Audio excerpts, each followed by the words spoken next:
안녕하십니까. 유한대학교 송종훈 교수입니다. 일학습 병행 외부평가 대비 특강을 시작하겠습니다. 기계 요소 설계 레벨 3 20V1입니다.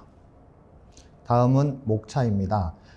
평가 관련 공개 자료를 어떻게 다운받아서 사용할지에 대한 내용, 그 다음에 과목 개요, 합격 기준, 평가 개요, 교재 준비를 어떻게 할 것인지, 그 다음에 문제가 어떤 유형으로 출제되는지, 그리고 마지막으로 모의 시험의 문제풀이의 순서로 진행하도록 하겠습니다. 먼저 평가 관련 공개 자료를 어디서 다운받는지 알려드리겠습니다. 공개 자료를 검색할 수 있는 사이트가 있습니다. c.q-net.or.kr을 인터넷 주소창에 직접 타이핑을 치면 지금 보이는 사이트가 바로 뜹니다. 여기 보면 과정평가형 자격하고 일학습 병행 자격이 두 개가 같이 올라와 있는데요. 여기 보면 위에 메뉴에서 홍보 자료실을 클릭하시면 홍보 영상과 과정평가형 자격 자료실과 일학습 병행 자격 자료실, 이게 두 개가 있고, 그 중에서 맨 밑에 있는 일학습 병행 자료실에 공개 문제 자료실을 클릭하시면 됩니다. 얘를 클릭하시면 종목별 평가 방법 이루고 종목별 외부 평가 문제 공개 자료 내려받기가 있습니다. 거기에 검색창에 기계 요소 설계를 타이핑 치시고 엔터를 치시면 현재처럼 공개 문제 자료실에 4가지 공개 자료가 올라와 있는 게 보일 겁니다. 그 중에서 맨 위에 있는 기계 요소 설계 레벨 3의 20V2를 클릭하시면 이 화면이 뜨는데요. 공개 자료 기계 요소 설계 레벨 3의 20V1.hwp 파일을 다운받으셔서 여러분들 이 공개 문제에 대해서 좀 참고하시고 연습하시면 됩니다. 다음은 과목 개요입니다. 기계 요소 설계 레벨 3 20V1은 기계의 구성 요소에 대해서 설계하는 등의 관련 직무를 수행할 수 있는 자격을 갖추는 과목입니다.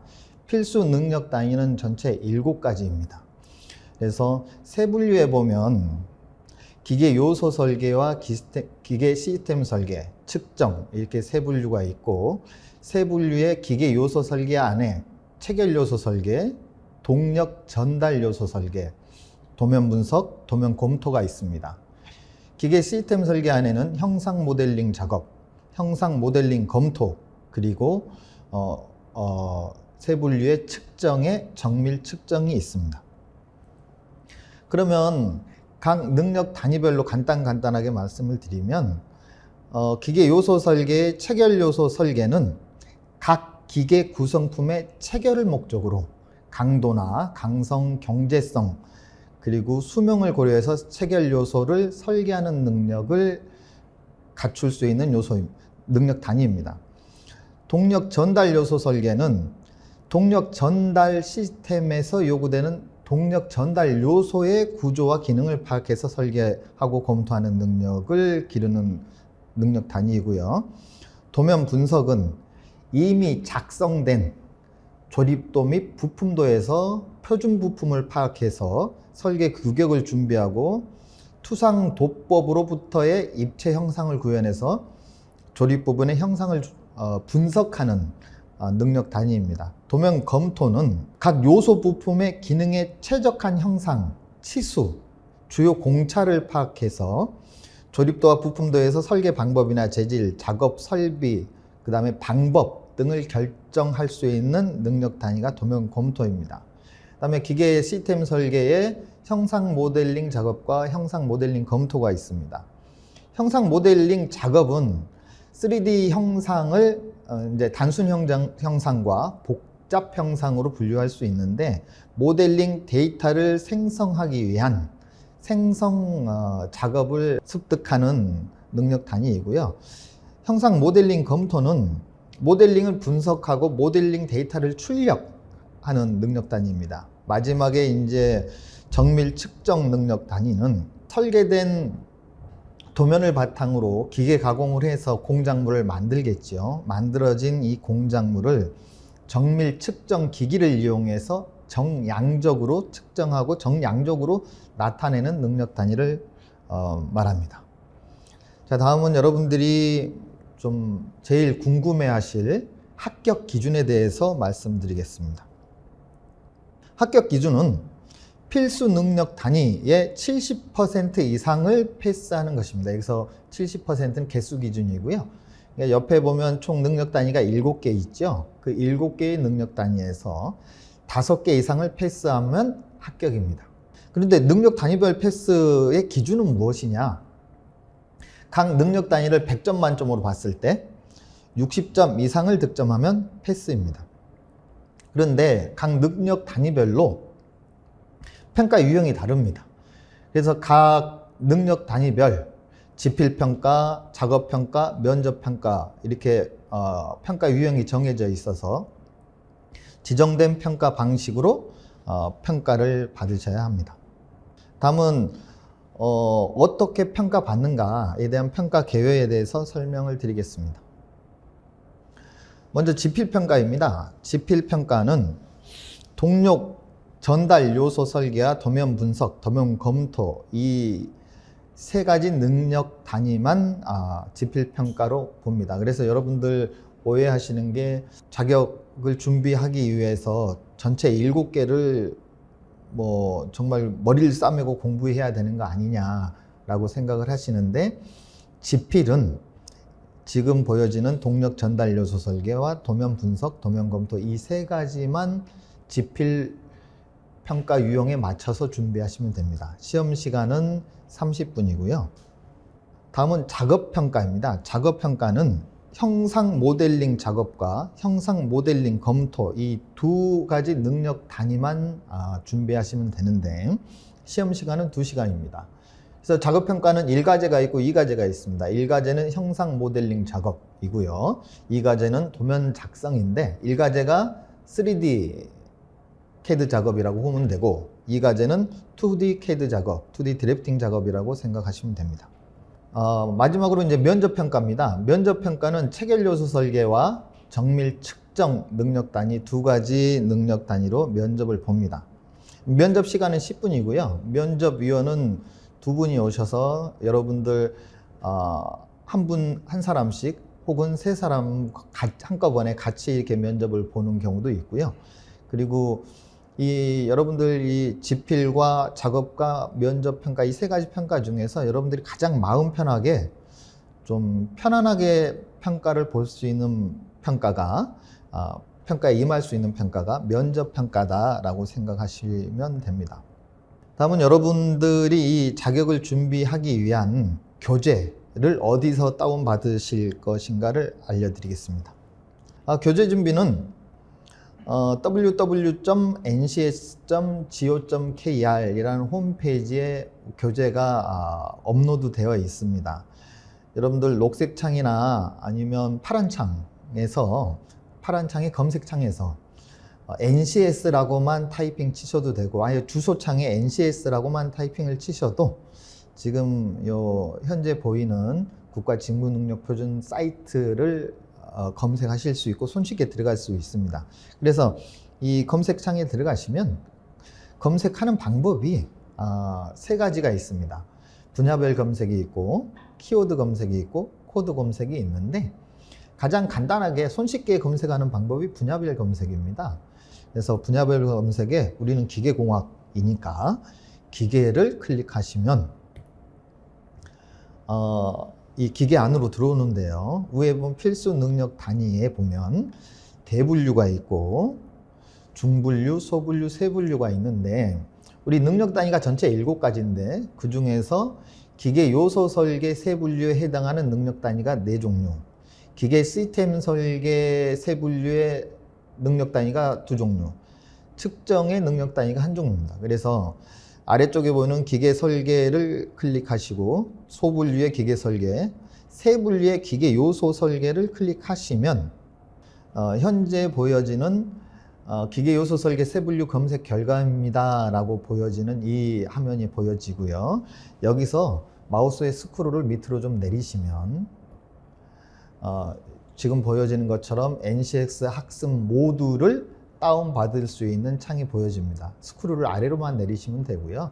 지금은 우리 기계 요소 설계 학습 모듈만 지금 모아놓은 거고요. 전체 1번부터 쭉 있겠죠. 그 중에서 3번, 10번, 11번, 15번에 해당하는 첨부 파일. 저게 우리 여러분들이 보실 교재입니다. 그래서 4개의 첨부 파일을 다운 받으시면 되고요.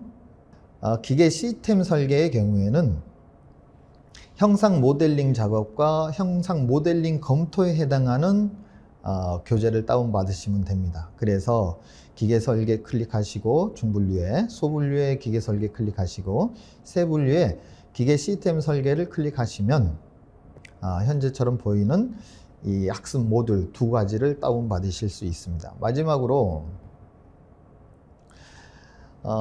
정밀 측정은 기계 가공 중분류 안에 있습니다. 기계 가공 중분류, 소분류 절삭 가공, 그 다음에 세분류의 측정을 클릭하시면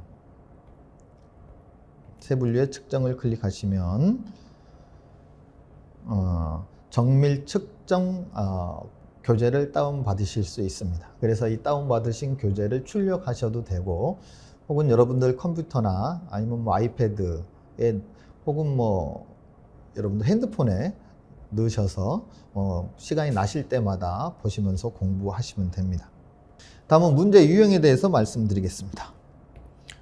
문제 유형은 전체 6가지의 문제 유형이 있습니다. 이 각각의 문제 유형을 각 문제 유형별로 고르게 출제하도록 되어 있기 때문에 이 각각의 문제 유형별로 고르게 퍼센테이지가 고르게 출제가 됩니다. 맨 첫 번째 진유형 문제는 하나의 진술문을 제시하고 거기에 대한 주인이 혹은 정오를 판단하게 하는 문항입니다. 예를 들면 다음 설명이 옳으면 O, 틀리면 X를 가로 안에 써 넣으시오 라고 되어 있습니다. 동력 전달 요소를 이용하여 떨어져 있는 두 곳에 동력을 전달하는 장치를 전동 장치라고 한다. 맞죠? 이런 경우에는 O를 써 넣으시면 됩니다. 두 번째는 선다형입니다. 보기 제시형이고요. 주어진 문제의 답을 제시된 보기에서 선택하는 이런 방식이고요. 예를 들면 축을 받쳐주거나 축의 회전을 원활하게 하는 기계 요소에 해당하는 것을 보기에서 하나만 골라 쓰시오. 축의 회전을 원활하게 하는 기계 요소, 베어링이죠. 그래서 베어링을 골라 쓰시면 됩니다. 세 번째는 연결형입니다. 일련의 전제와 답지 중 관계가 있는 것을 연결하도록 요구하는 문항이라고 되어 있는데, 일련의 전제, 그러니까 앞에 가나 다지요. 그 다음에 뒤에 답지 A, B, C가 되겠습니다. 두 개를 서로 더 관련이 있는 것을 연결하는 것인데, 한번 예를 들면 기어 전동 장치의 명칭과 특징을 바르게 연결하시오 라고 되어 있고요. 평기어는 두 축이 평행할 때 사용하는 게 평기어죠. 베벨기어는 두 축이 이제 직각으로 만나는 경우에 베벨기어를 사용합니다. 렉과 피니어는 회전 운동을 직선 운동으로 혹은 직선 운동을 회전 운동으로 이렇게 변환할 때 렉과 피니언을 쓰죠. 그래서 가는 B로, 나는 A로, 다는 C로 이렇게 연결하시면 됩니다. 이게 연결형입니다. 다음은 단답형입니다. 주어진 문제에 대해 간단한 문장, 단어, 기호 등으로 직접 답을 써서 답하는 문항인데요. 예를 들면 이런 겁니다. V벨트 사용 시 두 개의 벨트 풀리가 같은 방향으로 회전하도록 벨트를 연결하는 방법을 무엇이라고 하는가요? 자, 벨트를 같은 방향으로 연결하는 것을 바로 걸기라고 합니다. 서로 이제 다른 방향으로, 반대 방향으로 벨트를 연결하는 방법을 엇걸기라고 하죠. 이 V벨트의 벨트 연결 방법은 바로 걸기와 엇걸기, 이 두 가지밖에 없습니다. 그래서 여기서의 답은 바로 걸기가 되겠죠. 그 다음에 완성형입니다. 이 문제 내용 중에 이제 빈칸이 있습니다. 이 빈칸에 해당하는 적합한 단어나 기호 뭐 등등을 쓰도록 요구하는 문항인데요. 자, 예를 들면 다음은 베어링에 대한 설명이다. 가로 안에 들어갈 알맞은 단어를 쓰시오. 회전축을 지지하는 기계 요소를 베어링이라고 합니다. 축이 베어링에 의해서 지지되는 부분, 축의 일부죠. 그 부분을 무엇이라고 하냐면 저널이라고 합니다.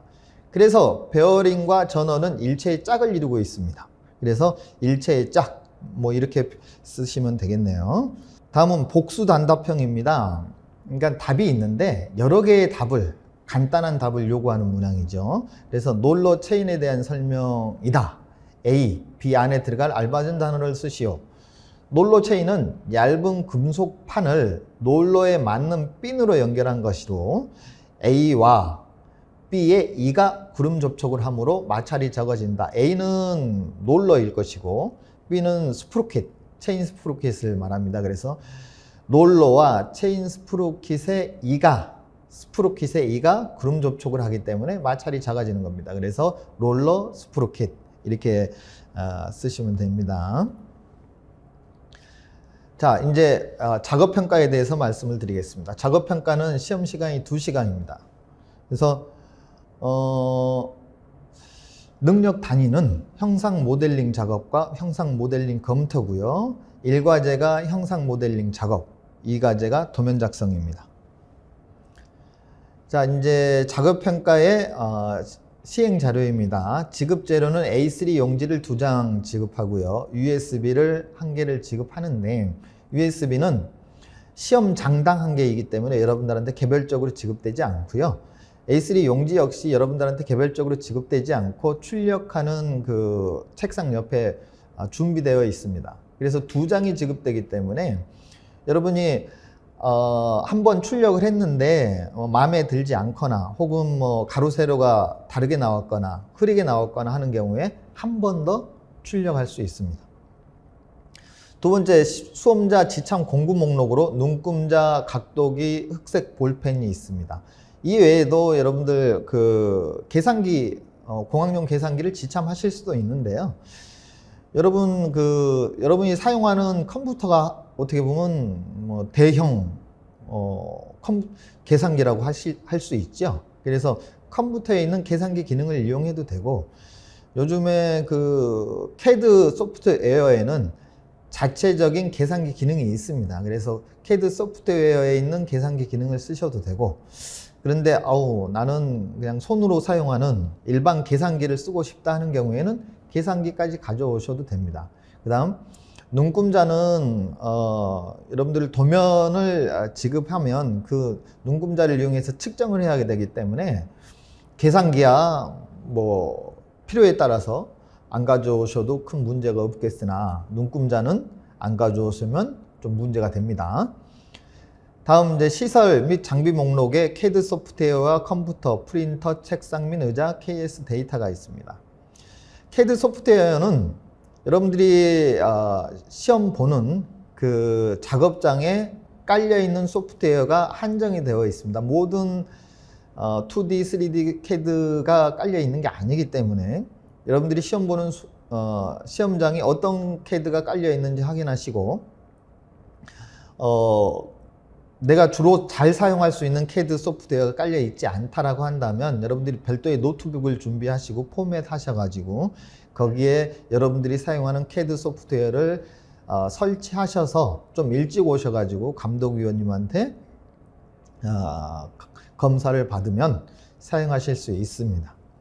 그 다음에 프린터는 거기 있는 시설을 사용하셔야 되고 책상과 의자도 역시 있는 시설을 사용하셔야 됩니다. 마지막에 KS 데이터북은 PDF로 지급을 합니다. 그래서 지급되는 KS 데이터북을 사용하셔야 합니다.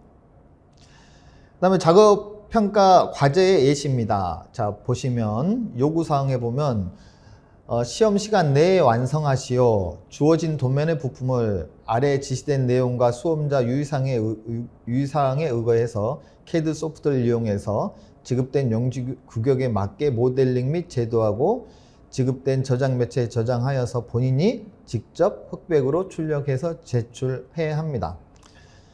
1과제는 형상 모델링 작업이고요. 가에 보면 지급된 조립 도면에서 부품 1번을 솔리드 모델링 후에 흑백으로 출력하고 형상이 잘 나타내도록 등각 투상도로 나타내시오. 자, 여기서 보면 1번을 이라고 되어 있네요. 일반 기계설계 산업기사나 기계설계기사나 전산용 기계제도 기능사 같은 경우에는 1번, 3번, 5번, 7번 한 4개의 부품 정도나 5개 부품을 모델링 하는데 우리 일학습 병행 자격의 경우에는 하나의 부품만 모델링 하네요. 이 작업형이 조금 좀 쉬운 편에 속하네요. 그죠? 그 다음에 등각 투상도를 렌더링 처리해서 나타내도 무방하다라고 되어 있습니다. 이 무방하다는 것은 렌더링 해도 되고 렌더링 하지 않아도 된다는 소리입니다. 근데 시험지가 주어질 때 렌더링 해서 나타내시오라고 되어 있는 경우가 있고 이 경우처럼 나타내도 무방하다고 되어 있는 경우가 있습니다. 나타내도 무방하다고 되어 있는 경우에는 하셔도 되고 안 하셔도 되는데 하라고 되어 있는 경우에는 무조건 하셔야 됩니다. 그래서 이 지시사항은 있는 대로 그대로 잘 보시고 따르셔야 됩니다. 다음 등각 2개를 설정하고 척도는 넌스케일로 실물의 크기를 고려해서 A3 크기 도면에 윤곽선 영역 내에 제도하시오. 그죠? 등각 2개는 하나는 왼쪽에서 본 거, 하나는 오른쪽에서 본 거 나타내시면 되고요. 이게 등각이기 때문에 스케일을 맞출 수는 없죠. 무조건 넌 스케일이죠. 그런데 이 넌 스케일로 나타낼 때 A3 용지 사이즈에 좀 적당한 크기로 하시면 되고요. 그 다음에 다 해보시면 좌측 상단에 비번호 성명, 그 다음에 우측 하단에 표제란, 부품란을 작성하게 되어 있습니다. 그다음 마지막 라를 보시면 주어진 과제의 조립도면에 부품번호 1번의 질량을 산출해서 부품란 비교에 킬로그램 단위로 표시하시오 라고 되어 있는데 여러분들 이 부분을 어려워하는 학생들이 일부 있습니다. 그런데 대부분의 3D 소프트웨어는 부피를 측정하는 기능이 대부분 다 있습니다. 그래서 CAD 소프트웨어에 있는 부피 측정하는 기능을 이용해서 부피를 측정하시고요. 질량은 부피에 비중 곱하면 나오는 겁니다. 근데 비중은 여기 지금 재료 비중은 7.8이다 라고 되어 있죠. 그래서 부피 측정하시고 재료 비중 7.8 곱하시면 됩니다. 다만 이제 킬로그램 단위로 표시하니까 단위 주의하셔야 되고 질량 값이 소수점일 경우에 소수점 넷째 단위에서 반올림 하셔서 표시하시면 됩니다. 작업평가 과제의 예시인데 뭐 1번부터 15번까지 있어서 왜 이렇게 많아? 라고 생각하실 수 있는데 이 중에 거의 1번 몸체만 모델링 하는 경우가 많기 때문에 그렇게 걱정하지 않으셔도 됩니다. 다음은 2D 데이터 작업입니다. 1과제에서 3D 한 것을 가지고 2D 데이터 작업을 하게 되고요. 지급된 조립도면에서 부품 1의 제작도를 CAD 프로그램을 이용해서 제도하시오. 여기서 CAD 소프트웨어는 1과제에서 사용했던 솔리드웍스나 카티아나 UG를 그대로 2과제에서 마저 사용하셔도 되고 1과제에서 사용하셨던 3D 소프트웨어에서 2D로 드래프팅 하신 다음에 오토캐드 프로그램에서 완성하셔도 상관없습니다. 그거는 둘 다 똑같은 CAD 프로그램이기 때문에 마찬가지고요. 제도는 삼각법에 의해서 A3 크기의 도면의 윤곽선 영역 내에 1대1로 제도하시고 부품 제작도는 과제의 기능과 동작을 여러분들이 좀 파악하셔서 투상도나 치수, 치수공차, 끼워맞춤 공차기호, 기하공차기호, 포문 거칠기 기호 등 제품 제작에 필요한 모든 사항을 기입하시면 됩니다. KS에서 정한 바 이하고 규정되지 아니한 내용은 ISO 규격 혹은 관례에 따르시면 됩니다. 그래서 좌측 상단에 비번호 성명 작성하시고 우측 하단에 표제란과 부품란 작성하셔서 제도하시면 됩니다. 작업평가의 수험자 유의사항입니다. 미리 작성된 파트 프로그램이나 블럭은 일체 사용할 수 없습니다. 그래서 여기서 말하는 파트 프로그램은 리습 같은 거고요. 블럭은 여러분들 그 원형 도면을 미리 좀 준비해 갖고 와서 사용한다거나 그러시면 안 됩니다. 그 다음에 바탕화면에 본인 비번호로 폴더를 생성하시고 이 폴더에 비번호를 파일명으로 해서 비번호가 1번인 경우에는 01-3D 그 다음에 01-2D 이런 식으로 작업하시면 됩니다. 그런데 이제 여러분들이 그 작업장에 컴퓨터가 하드 보안관이 깔려 있는 경우가 있습니다. 이 경우에는 혹시 여러분들 컴퓨터가 꺼졌다 켜지면 바탕화면에 있는 저장해 놓은 그 파일이 사라집니다. 그래서 하드 보안관이 깔려 있는 컴퓨터인지 아닌지 확인하시고, 만약에 하드 보안관이 깔려 있는 컴퓨터라고 한다면 C 드라이브 외에 데이터 저장용 D 드라이브가 별도로 마련되어 있을 겁니다. 하드 보안관이 깔려 있는 컴퓨터는. 그래서 이 D 드라이브에다가 저장하셔야 컴퓨터가 이제 만약에 사태에 꺼졌다가 이제 켜져도 데이터가 남아 있습니다. 그래서 하드 보안관이 없는 경우에는 바탕화면에 지금 수험자 유의사항에 있는 것처럼 바탕화면에 저장하셔도 됩니다. 다음 출력물을 확인해서 다른 수험자와 동일 작품이 발견된 경우에는 부정행위로 처리됩니다. 다음은 이제 역시 유의사항 계속입니다. 기계 고장으로 인해서 자료 손실을 방지하기 위해서 10분의 1회 이상 저장을 하는데요.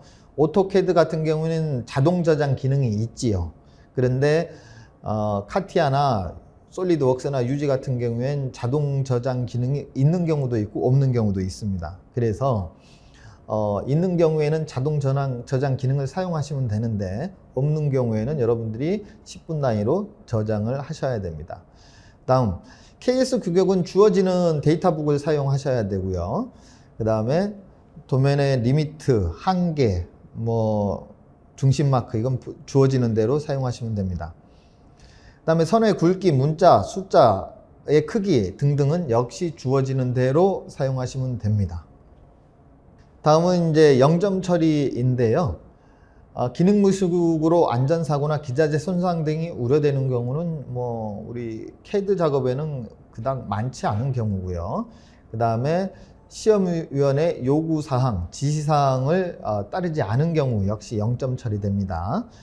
그 다음에 밑에 타항에 보면 채점 대상에서 제외되는 경우가 요거 잘 보셔야 되는데, 전체 7 능력 단위 중에 5개만 패스하면 된다고 하여서 지필과 작업 합하면 5개죠. 근데 면접이 2개인데 난 지필도 잘 받고 면접도 잘 받기, 작업도 잘 받기 때문에 면접은 패스할래, 이러시면 채점 대상에서 제외됩니다. 그래서 무조건 모든 평가, 지필, 작업, 면접을 다 보셔야 되고 그 중에서 5개 이상만 패스하시면 됩니다. 그 다음에 작업이 극히 미숙해서 본인 및 타인에게 위험한 사항을 유발하는 경우는 우리 CAD 작업에는 그닥 많지는 않아서 많지는 않고요. 그런데 지급된 재료 이외의 재료를 사용해서 작업한 경우, 이 경우는 이제 출력한 종이가 다른 종이거나 그런 경우에서 이 경우 역시 많지 않은 경우입니다. 그리고 마지막 시험과 관련해서 부정행위 하는 경우는 일부 있습니다. 그래서 파트 프로그램이나 어떤 블럭을 사용하는 경우는 있을 수 있기 때문에 이런 경우는 하시면 안 됩니다. 다음은 면접평가입니다. 면접평가는 능력 단위가 체결 요소 설계와 정밀 측정, 2가지 능력으로 보고 시험 시간은 10분입니다. 자, 면접평가 문제 예시를 잠깐 볼까요? A사의 품질관리팀 홍길동 사원은 생산 제품을 직접 측정하려고 합니다. 직접 측정 방법을 3가지만 말해 보시오. 여러분들 이런 면접 때 이제 앞에 면접위원님이 근엄한 표정으로다가 직접 측정 방법을 3가지 말하시오 이러면 갑자기 이제 부담이 확 돼서 직접 측정 방법이 뭐지? 이러면서 이제 당황해서 답변을 못하는 경우가 있습니다. 그런데 면접은 문제에서 요구하는 거에 대해서 내가 제대로 이해 못해서 엄한 답변을 하는 경우에 면접위원이 다시 물어봅니다. 문제를 제대로 이해를 못했구나 라고 판단하기 때문에. 그래서 면접의 경우는 가장 쉬운 방법은 생각나는 대로, 먼저 생각나는 대로 간단하게 그냥 답변하는 겁니다. 직접 측정은 버니어 캘리퍼스로 공작물을 직접 대보고 측정하는 거죠. 마이크로미터로 직접 대보고 측정하는 거, 혹은 각종 게이지류를 실린더 게이지든 뭐든 직접 측정하는 방법을 생각하기가 쉬운데, 그게 맞습니다. 그게 직접 측정 방법입니다. 직접 측정 방법이 있고 간접 측정이 있고 비교 측정이 있는데, 직접 측정은 직접 측정하는 방법을 얘기하는 거고, 여러분들이 그냥 언뜻 생각나는 버니어 캘리퍼스를 이용해서 직접 측정하는 것을 말하는 것일까? 그게 사실 정답이 맞아요. 그렇기 때문에 생각나는 대로 얘기하셔도 됩니다. 다음은 이제 모의 시험 문제를 풀이하도록 하겠습니다. 모의 시험의 지필 평가는 도면 분석과 도면 검토, 그리고 동력 전달 요소 설계, 이 세 가지 능력 단위로 지필 평가를 봅니다. 그러면 문제를 보면 다음 설명이 옳으면 O, 틀리면 X를 가로 안에 써 넣으시오 라고 되어 있는데, 각 국가에서 기계 또는 설비 등을 제작할 때 제품의 호환성이나 효율적인 유지 보수를 위해서 기계 요소와 같은 주요 부품에 대한 표준 설계 규격을 제정해서 운영합니다. 우리나라 같은 경우에는 한국산업규격 코리아 스탠다드 KS를 제정해서 운영하고 있고요. 전 세계 모든 국가에서 공유하는 표준 ISO가 있죠. 이 표준을 관리하고 있다. 맞지요?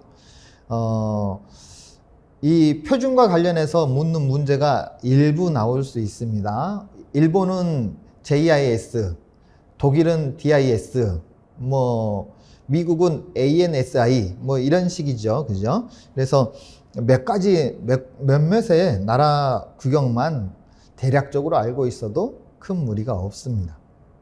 자, 도면 분석 다음 문제입니다.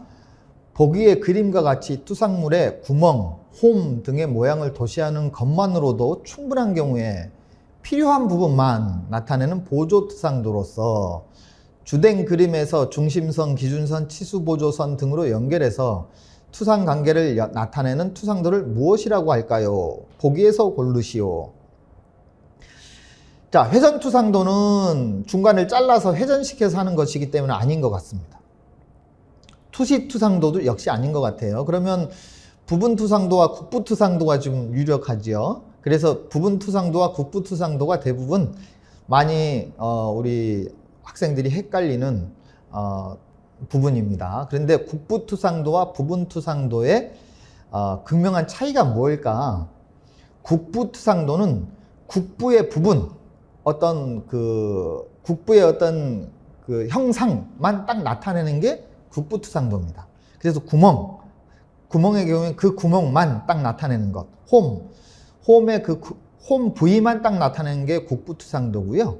부분 투상도는 어떤 그런 그 홈이나 형상 하나만 나타내는 게 아니고 일부분을 나타냅니다. 그래서 지금 그림처럼 보여지는 키홈이죠. 키홈의 형상만 딱 나타냈죠. 이 경우에는 국부 투상도고요.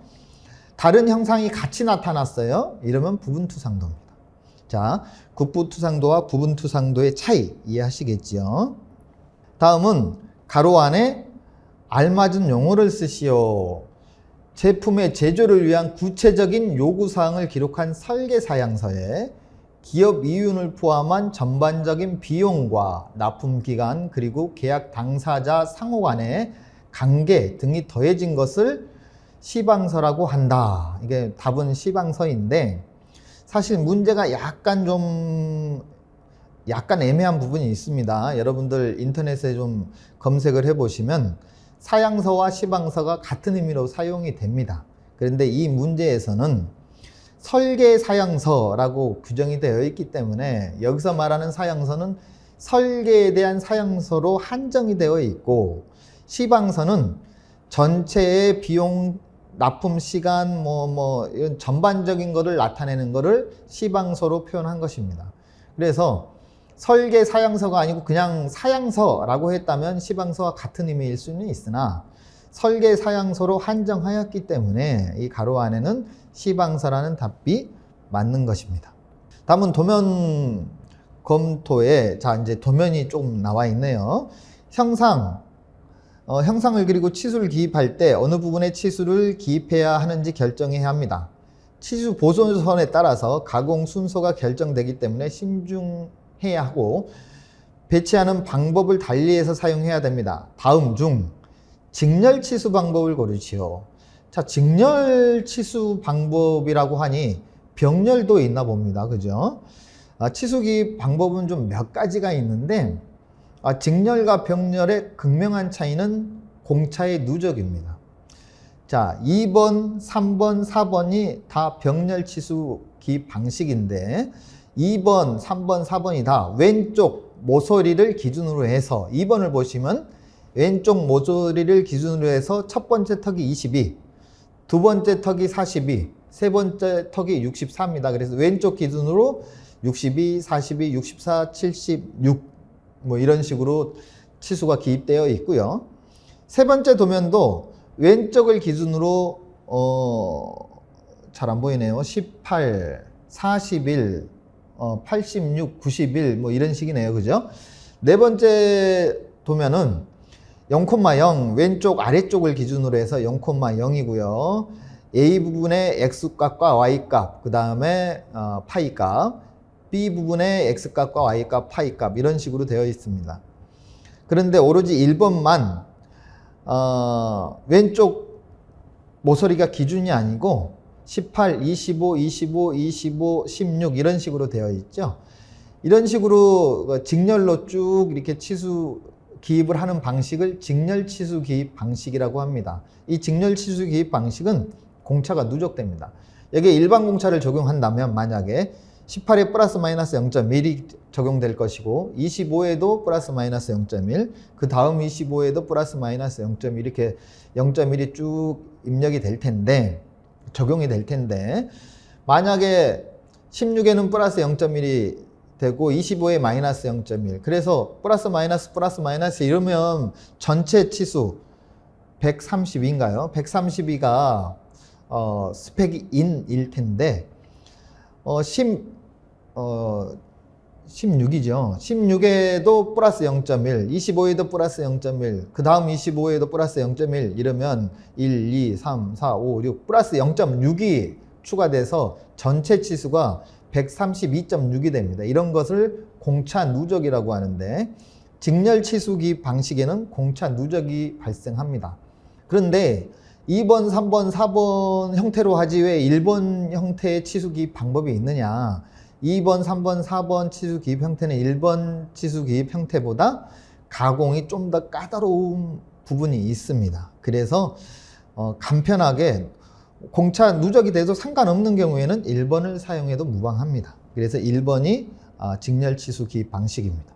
자, 다음 가로 안에 알맞은 용어를 쓰시오. 단답형이네요. 가공품의 실제 치수를 표시하기 위한 용어 중에서 실제로 측정한 치수, 즉 실제로 가공된 치수를 실제 치수라고 부릅니다. 실제로 측정한 치수죠. 허용 한계 치수는 허용이 되는 최소 치수이고요. 최대 허용 치수는 10에 플러스 마이너스 0.1이라고 한다면 10.1이겠죠. 최소 허용 치수는 허용되는 최소 치수, 그러니까 10에 플러스 마이너스 1의 경우에는 9.9겠지요. 치수 공차는 플러스 마이너스 0.1이고요. 기준 치수는 호칭 치수라고 하고 10에 플러스 마이너스 1의 경우에는 10이 기준 치수가 됩니다. 호칭 치수라고 하고요. 허용 한계 치수의 기준이 되는 치수입니다. 다음, 정밀 기계 부품의 조립 시에 항상 틈새가 발생하는 끼워 맞춤을 보기 위해서 한 가지 고르시오. 한 가지밖에 없지요. 자, 끼워 맞춤은 크게 세 가지가 있습니다. 여기 보면 네 가지 있는데 마지막 잼새 끼워 맞춤은 논외로 하고요. 헐거움 끼워 맞춤, 중간 끼워 맞춤, 억지 끼워 맞춤이 있습니다. 여러분, 대다수의 끼워 맞춤은 헐거움 끼워 맞춤입니다. 그래서 구멍과 축으로 봤을 때 구멍이 크고 축이 작습니다. 그래야 끼워지겠지요. 구멍이 작고 축이 크면 안 끼워지겠죠. 그러면 억지로 이제 망치로 때려서 강제로 끼워 넣어야 되는데, 이런 끼워 맞춤을 억지 끼워 맞춤이라고 합니다. 구멍이 크고 축이 작은 경우가 헐거움 끼워 맞춤이고요. 그 다음에 이 중간 형태의 끼워 맞춤이 중간 끼워 맞춤입니다. 그래서 실제로 많이 사용되는 것은 크게 정밀도가 필요하지 않는 경우엔 헐거움 끼워 맞춤을 많이 쓰고요. 그 다음에 정밀도가 필요한 경우에는 중간과 헐곰 사이 혹은 중간 끼워 맞춤을 많이 씁니다. 그래서 항상 틈새가 발생하는 끼워 맞춤은 헐거움 끼워 맞춤입니다. 다음에 표시된 표면 거칠기 방법 중에서 선반, 밀링, 드릴 등 여러 가지 공작 기교로 일반 절삭 가공만을 하고 끼워 맞춤은 없는 표면에 표시하는 표면 거칠기의 기호는 어떤 것일까요? 자, 보면 1번은 주물 표시입니다. 한쪽이 긴 삼각형에다가 원을 그려놓은 거, 이거 주물 표시고요. 주물이나 단조품의 표시입니다. 2번은 W, 3번 X, 4번 Y, 5번 Z인데 2번이 W, 이 W는 그냥 가공만 하는 부위입니다. 그래서 다른 부위와 조립되지 않는 부위에 W를 사용합니다. 3번 X는 가공을 해서 다른 부위와 조립되는 부위에 X를 씁니다. 그렇기 때문에 3번 X부터는 공차가 꼭 필요합니다. 4번 Y는 연마 부위입니다. 그래서 연마는 평면 연마나 원통 연마 등의 연마 설비를 이용해서 공차를 정교하게 맞추는 부위고요. 5번 Z는 정밀 연마 부위입니다. 그래서 정밀 연마, 그러면 랩핑, 버핑, 슈퍼 피니싱 뭐 이런 식의 정밀 연마를 이용해서 아주 정교하게 치수를 맞추는 것이고요. 그래서 보시면 W 마크가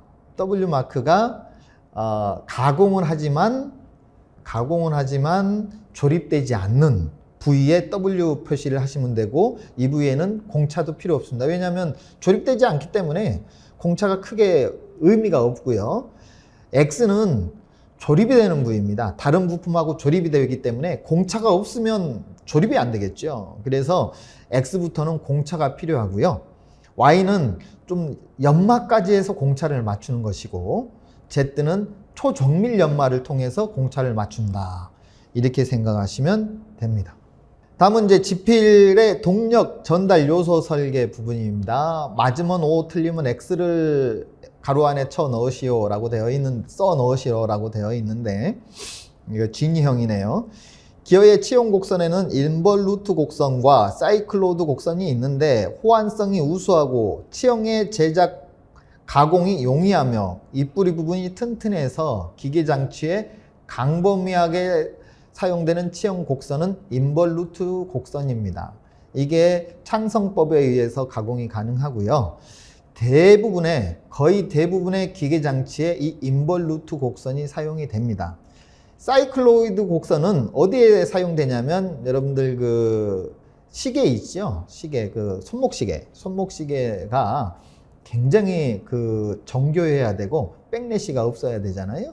그래서 아주 정교한 정밀한 부품에는 사이클로이드 치형 곡선을 사용하는데, 우리 기계장치에는 그 시계처럼 그렇게 정교하지는 않아도 되기 때문에 인벌루트 치형을 사용합니다. 다음은 이제 메인 기어 사이에 설치돼서 그 위치를 조정하거나 회전 방향을 변환시킬 목적으로 사용되는 기어에 해당하는 것을 보기에서 골라 쓰시오. 위치를 조정하거나 회전 방향을 바꾸는 데 사용한다. 자, 두 축이 평행할 때 사용하는 게 편기어죠. 헬리컬 기어는 편기어나 베벨 기어나 뭐 다 사용이 가능한데, 헬리컬 기어는 백래시가 발생합니다. 기어에는. 그래서 이 백래시를 없애기 위해서 기어 이빨에 라운드 곡선을 주어서 백래시가 발생하지 않게 만든 게 헬리컬 기어이고요. 베벨 기어는 두 축이 직각인 경우에 사용하죠. 렉과 피니어는 회전 운동을 직선 운동을 회전 운동으로 바꾸는데 렉과 피니언을 씁니다. 그럼 아이들러 기어는 뭐냐면 두 기어 사이에 이제 끼어서 사용되는 거고요. 이 아이들러 기어를 이용해 가지고 그 위치가, 두 기어의 위치가 정확하지 않은 경우에 아이들러 기어를 사이에 끼워 넣어서 좀 위치를 좀 조정할 수 있거나, 아니면 아이들러 기어를 사이에 끼워서 회전 방향을 아예 바꾸거나 할 때 이 아이들러 기어를 사용합니다. 자, 다음은 이제 연결형이네요. 동력 전달 요소 설계 연결형입니다. 자, 동력 전달용 기계 요소의 명칭과 기능을 바르게 연결하시오. 자, 마찰차. 마찰차는 어떤 경우에 쓰냐면, 일단 마찰차는 구름 접촉을 합니다. 기어는 이빨과 이빨이 딱 끼어서 움직이죠. 그렇기 때문에 헛돌 수가 없죠. 기어 이빨이 부러지지 않는 한은 헛돌 수가 없는데, 마찰차는 마찰을 통해서 그 회전력을 전달하기 때문에 마찰력을만을 이용해서 전달하기 때문에 미끄럼이 발생합니다. 그런데 이 마찰차의 장점이 뭐냐면 갑자기 큰 하중으로 회전을 할 때, 기어 같은 경우에는 갑자기 큰 하중으로 갑자기 돌려버리면 이빨에 큰 충격이 가서 그 기어 이빨이 부러지는 경우가 있습니다. 그런데 마찰차는 그냥 미끄러지면 되죠. 그래서 마찰차가 그런 경우에 좀 유용합니다. 그런데 정교한 회전 운동에는 사용하기 힘들겠지요. 기어는 두 축의 동력이 아주 확실합니다. 이빨이 부러지지 않는 한 이쪽이 돌면 저쪽도 돌아야 되죠. 그리고 아주 강한 쇠로 만들어져 있기 때문에 내구성도 좋고요. 회전 속도와 힘의 크기를 정확하게 변경하고자 할 때 기어를 씁니다. 벨트와 벨트 풀리는 기어를 쓰고 싶은데 거리가 멀어요. 두 축 사이에 거리가 멀면 아까 아이딜러 기어를 여러 개 사용해서 그러면 비용이 너무하죠. 그래서 벨트 풀리를 사용합니다. 두 축 사이가 거리가 비교적 멀어요. 직접 동력을 전달할 수 없어요. 그런데 벨트는 약간의 미끄럼이 발생합니다. 하지만 마찰차보다는 정확하죠. 그래서 벨트는 비교적 거리가 좀 먼 경우에 동력을 전달할 때 벨트를 씁니다. 자, 마지막에 있는 체인 스프루 킷은 벨트의 단점을 좀 보완했다라고 볼 수 있어요. 체인을 이용해서 회전시키기 때문에 미끄럼이 없어요. 그래서 미끄럼 없이 전달을 합니다. 다만 이 중간에 여러분 자전거 체인이 딱 그거죠. 시끄러워요. 철그덕 소리가 납니다. 진동이 생겨요. 다음은 이제 면접입니다.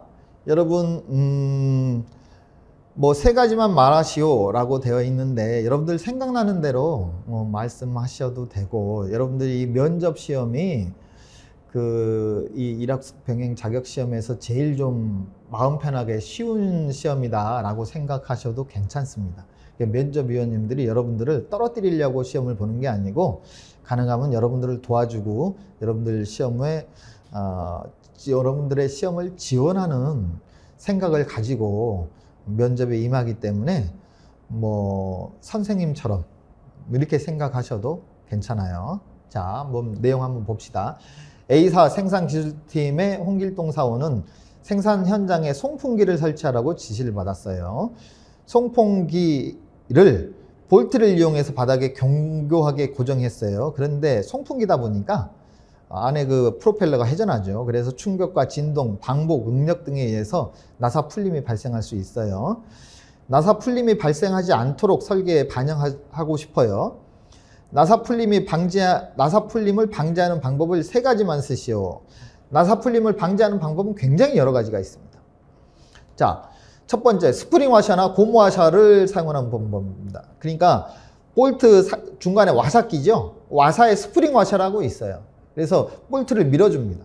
혹은 고무로 되는 와샤가 있어요. 거기다 끼우면 그 텐션이 있어서 볼트가 풀리지 않도록 계속 잡아줍니다.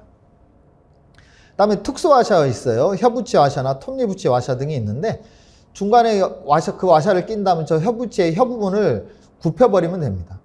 그래서 이 혀가 볼트를 잡고 있기 때문에 풀리지 않아요. 혹은 홈붙이 너트나 분할핀은 구멍 뚫어서 양쪽으로 구부리는 핀이죠. 분할핀을 끼워서 잡는 방법이 있고요.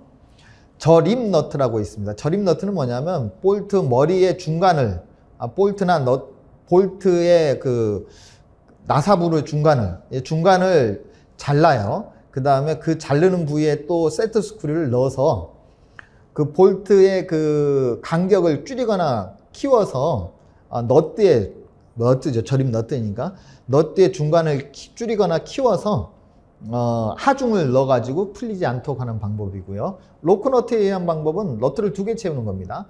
아래 너트보다 윗 너트를 더 세게 잠그면 아래 너트와 윗 너트가 딱 잡고 있기 때문에 안 풀립니다.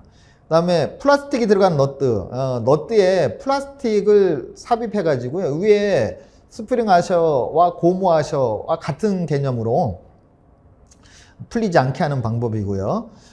멈춘 나사를 이용하는 방법은 세트 스크류라는 흔히 이제 현업에서 무드 볼트다라고 뭐 표현하는 나사가 있는데, 이 나사를 중간에 끼워서 하는 방법이 있고요. 마지막으로 락와이어를 이용하는 방법이 있습니다. 이 락와이어는 흔히 그 비행기 엔진에 많이 사용되는 방법인데, 비행기 엔진에 볼트나 너트가 풀려서 엔진 안으로 들어가면 엔진이 망가집니다. 그래서 비행기 엔진 같은 경우에는 이 나사 풀림 방지에 대해서 굉장히 민감한데, 볼트 머리에 구멍을 뚫습니다. 그리고 두 볼트 머리에 구멍을 뚫어서 저쪽 볼트에 와이어를 낀 다음에 이쪽 볼트와 두 개를 그냥 와이어로 묶어버리는 방법이고, 여기에 사용되는 이 락 와이어용 와이어가 별도로 있어요.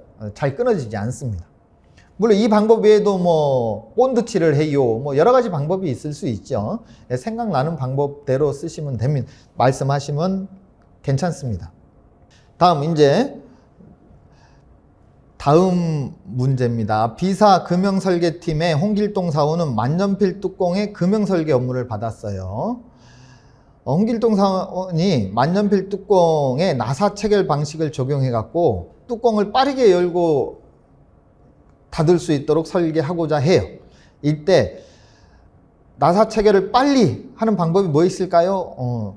여러분, 나사는 다줄 나사라고 있습니다. 한 줄 나사가 있고 다줄 나사가 있는데, 한 줄 나사는 한 바퀴 돌렸을 때 한 줄만큼 움직이는 게 한 줄 나사고요. 다줄 나사는 한 바퀴 돌렸을 때 그 다 줄만큼 빠르게 움직입니다. 그래서 피치 곱하기 2만큼 전진하기 때문에 빠르게 볼트를 체결하거나 풀 수 있는 게 다줄 나사입니다. 자, C사의 설계팀의 홍길동 사원은 자동 조립 장치 프로젝트를 맡아서 설계하고 있어요. 축의 끝부분에 핀을 삽입해서 너트가 풀리지 않도록 고정해서 설계하고자 해요. 너트가 풀리지 않고 핀은 빠지지 않도록 핀의 한쪽 끝을 휘어가지고 고정해요. 이때 적용할 수 있는 핀은 아까 너트 풀림 방지와 같은 내용으로 분할핀이 있네요. 이 분할핀은 너트에 구멍을 뚫어요. 너트와 볼트에 같이 구멍을 뚫어서 그 사이에 핀을 꽂아서 양쪽으로 이렇게 휘어버리면 핀도 안 빠지고 풀리지도 않겠죠. 이런 방식입니다. 면접 이제 정밀 측정입니다. 어떤 전동축의 나사부를 측정했더니 나사산의 각도가 60도예요. 바깥지름이 23mm예요. 피치가 2mm예요. 이때의 구격을 KS에 의한 호칭으로 말해 보시오. 자, 나사산의 각도가 60도라는 것은 일반 미터 나사라는 소리입니다. 그래서 M, 맨 앞에 M이 오고요. 바깥지름이 24니까 M24. 그 다음에 피치가 2니까 곱하기 2 이렇게 됩니다. 그래서 M24 곱하기 2라는 소리는 맨 앞에 M은 미터 나사를 뜻하는 거고, 이 미터 나사는 각도가 60도에 있는 우리나라에서 일반적으로 사용되는 게 미터 나사입니다. 근데 이제 관용 나사는 뭐 PT 나사나 PF 나사가 사용되는데, 관용 나사는 이제 파이프에 사용되는 특별한 경우에만 그 관용 나사를 쓰고, 대부분의 거의 모든 기계 장치에는 미터 나사가 사용됩니다. 그 다음에 나사의 피치는 일반 피치의 경우에는 뭐 딱히 적을 필요가 없는데, 이렇게 이제 특수 피치, 일반 피치가 아닌 피치의 경우에는 피치도 같이 얘기해 줘야 되기 때문에 M24 곱하기 2 이렇게 표현하면 딱 맞습니다. 버니어 캘리퍼스 측정 시 주의사항을 2가지 이상 설명하시오 라고 되어 있습니다. 정밀 측정이니까 이 문제가 나올 것 같아요. 버니어 캘리퍼스는 먼저 디지털이 있고 아날로그 방식이 있어요. 디지털은 그냥 갖다 재면 뭐 디지털로 몇 점 몇 미리 이렇게 뜨죠. 아날로그는 눈금을 읽어야 됩니다. 그런데 요즘에는 거의 아날로그는 찾아보기 힘들죠. 대부분이 이제 디지털을 많이 씁니다. 그런데 이 버니어 캘리퍼스를 안쪽으로 쭉 밀어 넣으면 그게 0점 세팅이 있어서 0점이 안 맞는 경우가 있습니다. 그래서 0점을 반드시 확인해서 맞춰야 되고요. 그 다음에 버니어 캘리퍼스는 측정하는 그 쪼 부분이 바깥으로 쭉 나와 있기 때문에 맨 끝 부위로 측정하다 보면 오차가 생겨요. 그래서 가능한 한 안쪽으로 측정해야 됩니다.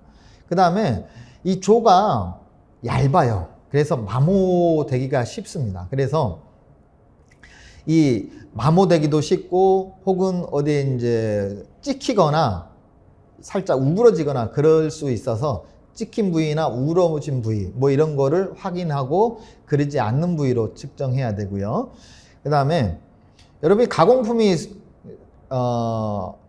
쇠인 경우에는 버니어 캘리퍼스로 제한미리 밀어도 쇠가 이제 뭐 우그러들거나 그러진 않겠죠. 그런데 만약에 고무 제품이나 플라스틱 제품을 측정한다고 한다면 버니어 캘리퍼스를 세게 밀면 값이 변하겠죠. 그래서 과도한 힘을 가하면 안 됩니다. 또 쇠를 측정하는 경우에도 버니어 캘리퍼스가 휠 수 있어요. 버니어 캘리퍼스의 조가 휠 수 있기 때문에 과도한 힘을 가하면 안 되고, 그 다음에 회전하고 있는 물건을 그건 굉장히 위험하죠. 그런 짓은 절대 하면 안 됩니다. 그리고 항상 읽을 때는 정자세에서 바르게 읽어야 바른 치수를 측정하실 수 있다. 다음, 동일한 환경 조건에서 측정한 값이 일정한 영향을 받아서 발생하는 오차가 있습니다. 항상 같은 크기와 부호를 갖추는 오차를 계통오차라고 하고, 이 계통오차의 종류, 그러니까 항상 같은 크기와 부호를 가진다. 그러면 항상 잴 때마다 유사하다는 뜻이죠. 항상 잴 때마다 유사하게 나오는 오차가 어떤 오차일까요? 개인 오차가 있습니다. 그러니까 나는 이렇게 재는 게 맞는 것 같아. 나는 이렇게 재왔어 라는 생각으로 항상 같은 방식으로 재는 방식인데요. 이 개인 오차, 이 측정자가 그렇게 재는 게 맞다라고 잘못 알고 있거나 습관에 의한 오차가 있고요. 이론 오차가 있습니다. 그러니까 공식이나 계산 방식에 의한 오차가 있고요. 또 환경 오차가 있습니다. 그러니까 측정한 대상물이 뜨거워요. 혹은 내부 온도가 높아요. 그때는 측정값이 크게 나오겠죠. 그러니까 환경 오차는 항상 재도 항상 크게 나오는 오차. 그 다음에 계기 오차. 측정기 자체의 오차가 있어. 뭐 이런 게 계기 오차죠. 이런 오차는 항상 같은 크기의 부호를 가진 오차입니다. 자, 마지막에 이제 작업평가에 대해서 설명하도록 하겠습니다. 작업평가는, 자, 이거 보면, 동력 전달이지만 편심 동력 전달 장치네요. 그죠? 편심 동력 전달 장치의 조립도고요. 이 조립도의 1번 부품을 모델링 하시오. 또 1번 부품을 2D 작업을 하시오 라고 나왔을 때 1번 부품을 모델링하면 이런 형상이 되겠네요. 그죠? 그래서 표절함 만들고 비번호 놓고 그 다음에 1번 부품을 모델링 한 다음에 우측에서 본 거 하나, 좌측에서 본 거 하나 이렇게 표시하면 됩니다. 이게 1번 부품의 모델링이고 1번 부품을 2D 작업했을 경우에 그래서 이거 좀 수준이 어려운 거 아니에요? 라고 생각할지 모르겠으나 부품 하나만 그리잖아요. 그리고 이게 약간 좀 제가 어려운 부품을 가져왔어요. 그래서 여러분들 실제 시험에는 이것처럼 이렇게 어려운 부품은 나오지 않으니 걱정하지 마시고 여러분들 시험에 예제용으로 가져온 것에 불과하니까 그렇게 이해하시면 됩니다. 때문에 동력 전달 장치가 뭐 그 외에도 여러 가지가 있지요. 여기에서도 1번 부품을 모델링하고 드래프팅하면 된다. 또 여기에 1번 부품을 모델링하고 드래프팅하면 된다. 뭐 이렇게 생각하시면 됩니다. 자, 작업 평가에까지 다 말씀을 드렸습니다, 여러분. 여러분 일학습 병행의 기계 요소 설계 레벨 3 준비 열심히 하셔서 좋은 성과 내시기를 바라겠습니다. 이상 마치겠습니다.